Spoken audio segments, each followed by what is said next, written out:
James Thomas Morning Blend, back on my show. John Parker, how are you? Good to see you, man. Good seeing you, but you're back for a particular reason. Yeah, because you asked me to. Because he's got this book that he's got out, and it's called Wake Up, White America, Black Lives Matter. Well, it's Wake Up White America. The Black Lives Matter is actually a photo. That was there. Okay, so it's Wake Up, White America. It's a split screen photo in the background. Okay, so, cool. So where did the idea for this come from? My head. It's a book about real experiences and real life, and it's race and racism in our country is a very polarizing subject. So I decided let's put it down. Let's keep it real and let's call some things out. And it's raising a few eyebrows. Let's just say that. So is this out of the Mike Brown situation or the recent political situation? Well, it's not necessarily. It's not, I guess, categorized towards either one of those. I mean, do I talk about the Mike Brown situation in the book? A little bit. I don't really get into, some of the politics of today are mentioned in the book. Our current president is not mentioned by name in the book, ever. Okay. He's referred to as number 45, but he is in the book. There are situations surrounding him, and you can't talk about race or racism in the country right now without speaking about our current administration. So, that's all in the book. It's all in there. It's raising some eyebrows. So, in reading this book, what do you want the reader to take away? What are you looking for them to see? Well, I mean, again, it's a book about real life and how interaction is between white America and people of color. And I think there are some. It's a book that needs to be read. And although the title says Wake Up White America, it is a book that needs to be read by everybody, both folks that look like me and folks that don't. And when I say folks that look like me, yes, you know what, we have to be accountable for our own stuff sometimes, and we're not.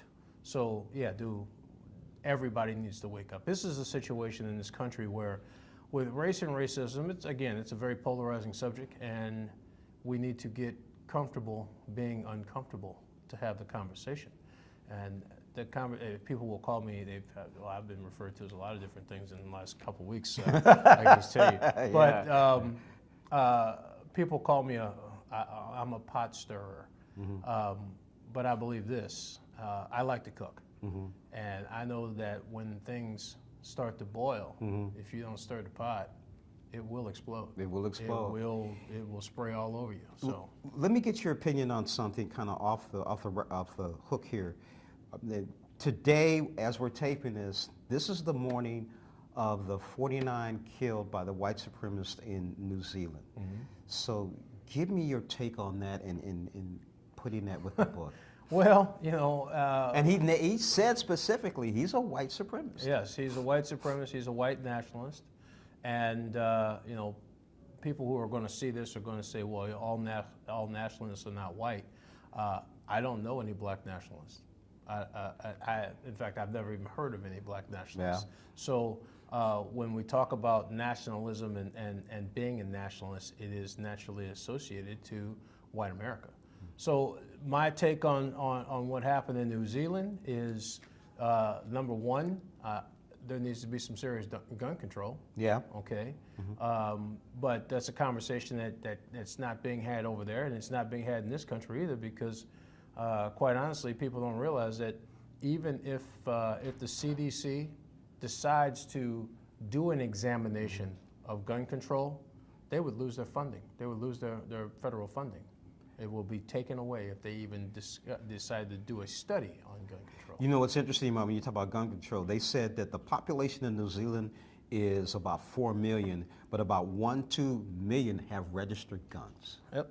So it's almost 1 in 4. And in this country, it's not much different. I mean, everybody has a weapon. And am I a Second Amendment fan? Yes, I am. I believe that we do have the right to keep and bear. But I think people, the Constitution is, the Constitution is kind of like my uncle. Okay, he's kind of cool. He's got some really great wisdom, but he's outdated. Okay. Okay. And things need to be revised. Things need to be looked at. The Constitution was written when we had muskets. Okay, we didn't have automatic weapons. Not to mention, the Constitution was written without people that look like you and me, right, being a factor. Right. So the Constitution, I think, is the most cherry-picked document on the face of the planet.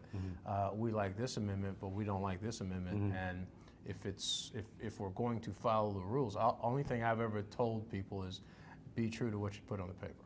Right. So that's where we are. Now, where can we buy this book? I saw that book is available at Amazon.com, BarnesandNoble.com. And it will be in Barnes & Noble mid-April on the shelves. Okay.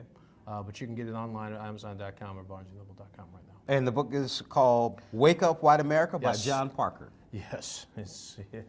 I signed my name to it. Okay. I wrote it. People can throw me under the bus all they want to, but I wrote it. We won't throw you under the bus. I said it. Yeah, we won't throw you under the bus. Thank you so much for joining us today. Thank you.